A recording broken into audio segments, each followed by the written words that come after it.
Hey everyone, welcome back to my train room. Now if it's your first time here, my name is Don.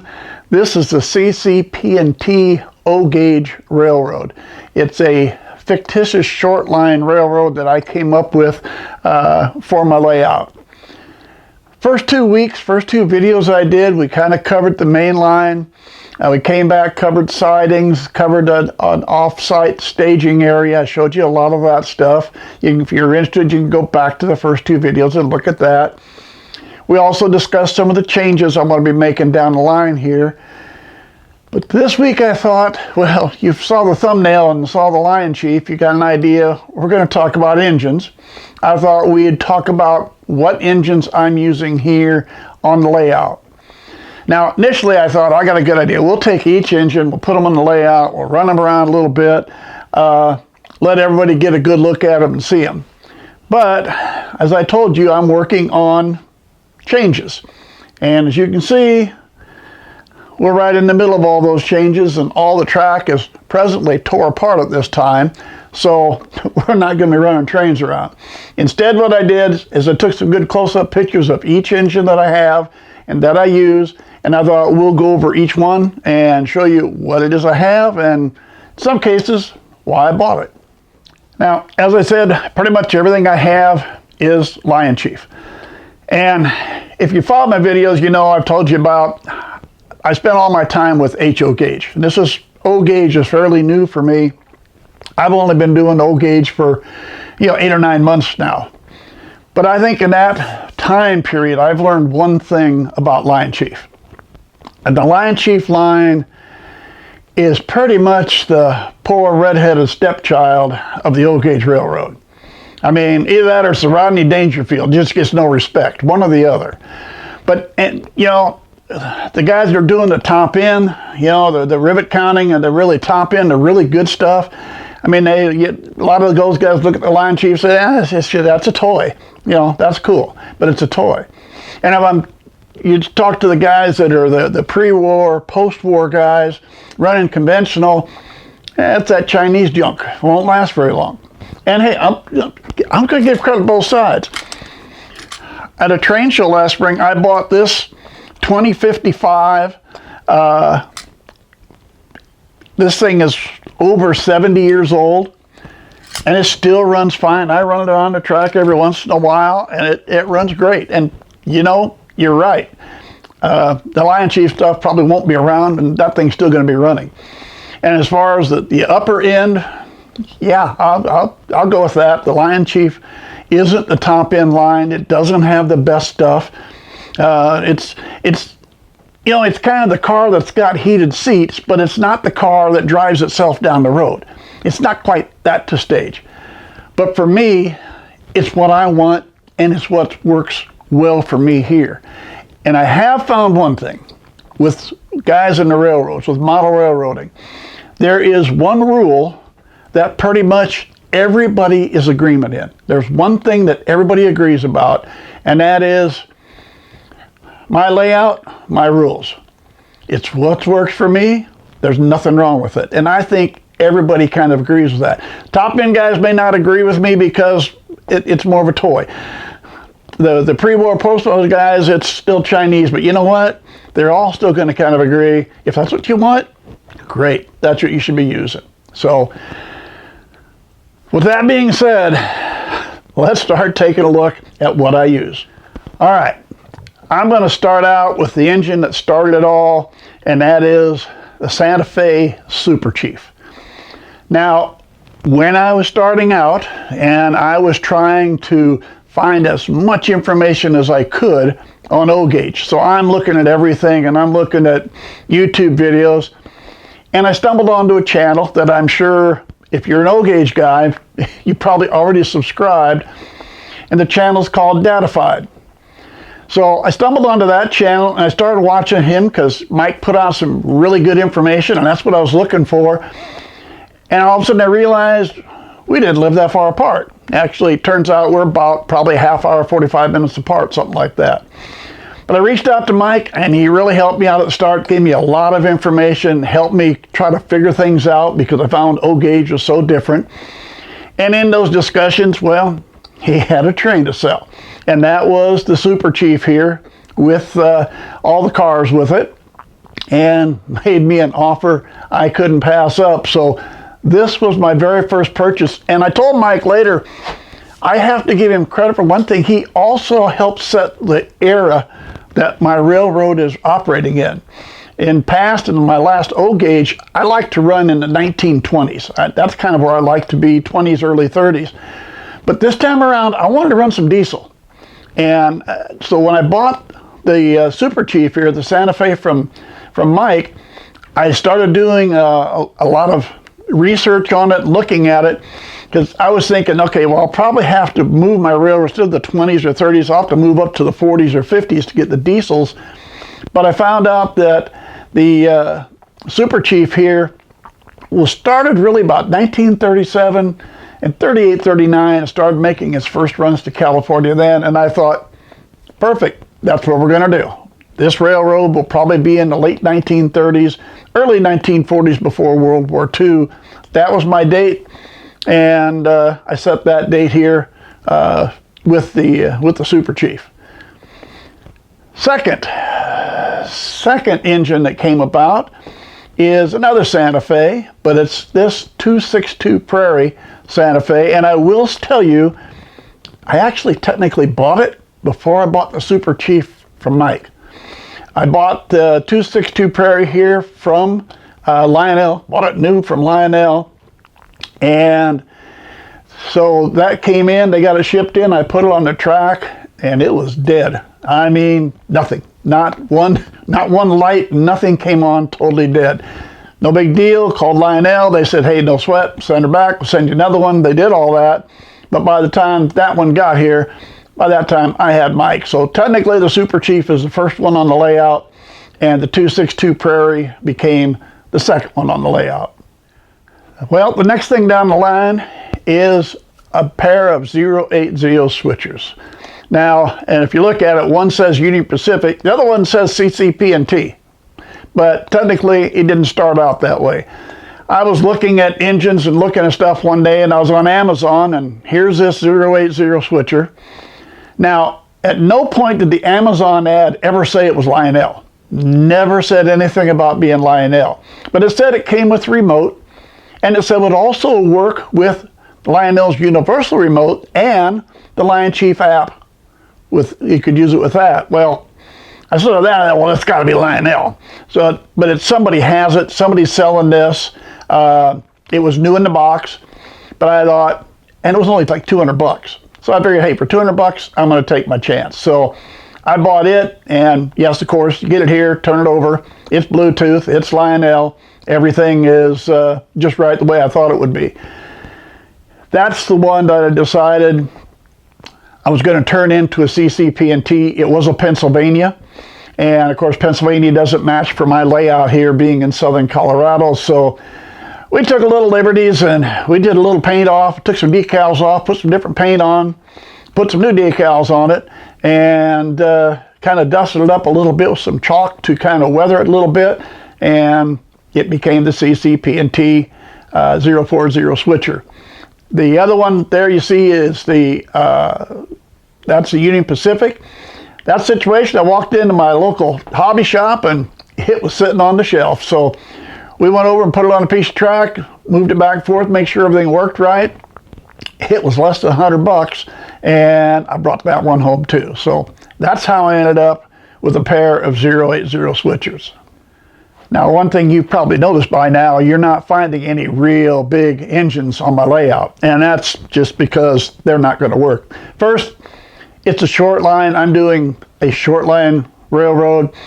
I would not have big engines. You're not going to see big boys or stuff like that because they wouldn't be on a short line. A short line would be using all of the smaller engines like I'm showing you here.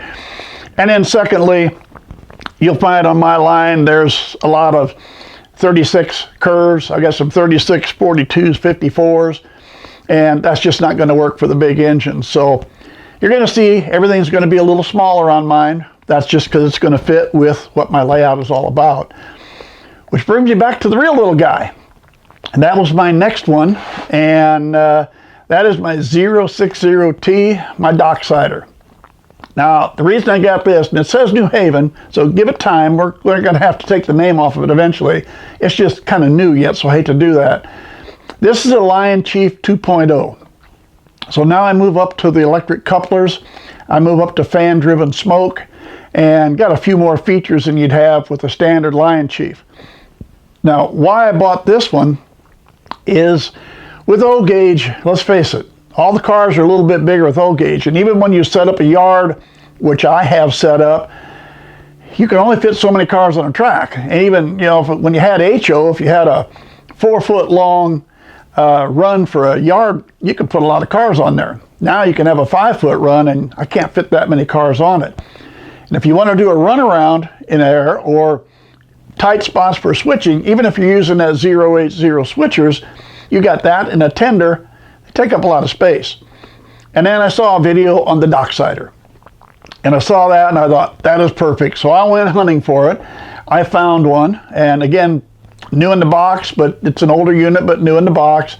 To me, I thought this was just going to work perfect for my yard area, for my switching area, and with that small size and that compact size would get you around a lot better than the 080s. Which I thought was fine, because mainly the 080s, my opinion was they were going to go out on the track anyway, because they're going to go through and they're probably only going to haul 2, 3, 4 cars at a time. They're not designed to be hauling 10 or 15 cars in a major railroad on a main line, because that's not the kind of track I have here with a short line track. So the Docksider, I really like him. I love the fan-driven smoke, the electric couplers. That was probably my favorite until I bought my next one. And here's the next one, Lackawanna. This is a 464 Hudson. It's in the Lackawanna line, which there's another name we're probably going to have to take off. We'll probably turn this one into a CCP&T down the line, but it's fairly new yet, so I'll live with the names being on there for a little while yet. We don't have to do everything the first day. This is a Lionchief Plus, okay? So you got Lionchief, Lionchief Plus, Lionchief 2.0. So this one's kind of the middle of the road. It does have the electric coupler. It does have the fan-driven smoke. It does a really good job with that. But this one's kind of special. And this one, I think you're going to want to pay a little attention to this one if you've got some older Lionchiefs or looking at some, because I think a lot of people learned something when I bought this one. Now, I found this at a site online. It was advertised as new in the box, but it is an older, it's Lionchief Plus. It does not have Bluetooth. It's older. Matter of fact, it's a 2016. All right, no Bluetooth. The ad, of course, said it would work with the remote that came with it, but that's all it said. Didn't say anything about a universal remote. And of course, it didn't have Bluetooth, so it can't work with the Lionchief app. I really wanted the engine. It was at a decent price. The problem was it just had the remote that came with it, and I'm a little leery. And the reason I am, what happens if something goes wrong with that remote? What if I drop it and break it, or what if it just goes bad? I can still run that engine conventionally, agreed, it can still run normal, but it still probably isn't going to do everything I wanted to do if I don't have the remote. At least if it had a universal remote, you'd have a backup. You'd have 2 options to be able to run the train. So I was really hesitant on pulling the trigger. So just in thought, well, hey, maybe somebody else knows something. And again, I haven't been doing this that long. So I went to a Facebook group. There would have to be a Lionel Facebook group. Went in there, told them everything I was looking at, what this engine was, and didn't have Bluetooth, this, that. Could I use universal remote? And everybody was, no. It will not work with your universal remote. It doesn't have Bluetooth. Can't use universal remote. It's not going to work. So you just have to get by the remote you have. And it wasn't that I didn't believe everybody, but I thought I had a little time, and I really wanted the engine, so I wanted that. So I sent an email to Lionel. And I said, okay, here's the engine I'm looking at. Gave them the numbers, everything, the numbers on it and the whole bit, so everybody, they knew exactly which engine. I was looking at, and I said, can I use a universal remote with this? And Lionel got back to me the next day, and no, you cannot use a universal remote. The only thing you can use is the remote comes with it, and we don't have any spares. We don't have any of those around, and they gave me an idea where I might go look if I needed to find one. But I figured, hey, this is a 2016. It's 9 years old. The odds of finding a remote to replace the one that's with it, or to have a second one, is probably not very good odds you can find something like that. So we're going to come back to Datafied and Mike again. So I'm talking to Mike, and we're discussing this, and he goes, what engine is this? So I gave him the numbers and got him all the numbers and that, and he took a look, and he goes, yeah, that'll work with the universal remote. I says, oh yeah, how are you telling me? Nobody else thinks it. I'll bet you any engine I have on my layout it works. So I thought, well, he's got some nice engines. This is probably worth a bet. If he loses, I could see some stuff he's got there. So I said, okay, well, then how is it? He says, that's the catalog, came out of the 216 catalog. He said, I have the exact same engine, only in Union Pacific, came out of the same catalog. Same page on the catalog, it's just different road name. He said, and I use a universal remote on mine all the time. So I thought, all right, I want it. I pulled the trigger. And I said, so I bought it. And about the time I bought it, I had a couple days to wait, and I happened to see a video on YouTube. And I am going to apologize to who made this video that I didn't write it down and keep track. And I looked again, I couldn't find it, to give him credit for this. But I will tell you, if you ever see a video on YouTube that's about an hour and a half long, where somebody is describing all of the Lionel control systems, whether it's cab 1, cab 2, cab 1L, cab 3, Lionchief, Universal, he covered all of it. And when he got to the Lionchiefs, he got into those, started talking about the initial Lionchiefs where they didn't have any Bluetooth or anything. They came with remote, dedicated remote. That's the only remote that worked with that engine. Then they came out a little different. They came out with the universal remote, so you could use it with more engines. And then he said something that I went back and had to listen to twice to make sure I heard him right. He said universal remotes came out in 2017. Remember, this engine came out in 216, excuse me. The engine came out in 216, the universal remotes were out, but in 2017, universal remotes, that's when Lionel added Bluetooth and the universal remotes. But in 2019, Lionel updated the firmware on the universal remote. And in that update, it works with Bluetooth or RF, both. Now, all the older engines, even if they didn't have Bluetooth, will work with the universal remote. So I thought, well, he just confirmed what Mike told me. I should be in good shape. And a few days later, it showed up. I put it on the track, and the very first thing I did was I grabbed a universal remote. Now I thought, we're going to start it right off the bat. It works like a charm with the universal remote. So if you have an old Lionchief that, like this, a 2016, that doesn't work, and if you talk to somebody and they said, you don't have Bluetooth, you can't use a universal remote, yes you can. But remember one thing, and that is the universal remote was updated in 2019, the firmware. If you have a prior universal remote and it's not updated, it's still not going to work. Fortunately, when I bought my universal remote, I bought a new one. And I looked, a new one was 50 bucks, and I could buy a used one for 40, and I thought, why would I buy a used one for 40 when I can buy a new one for 50? I am glad I did, because the used one may have been prior to 2019, and then it wouldn't have worked. But that's something I want to make sure to bring out and tell you guys today, because I know there's a ton of people do not think you can use a universal remote with the older Lionchiefs because they don't have Bluetooth. Even Lionel told me it wouldn't work. Yet here it does, and it works. So, guys, that's all my engines that I'm running. And for now, boy, we better say for now, because you just never know what you might find tomorrow.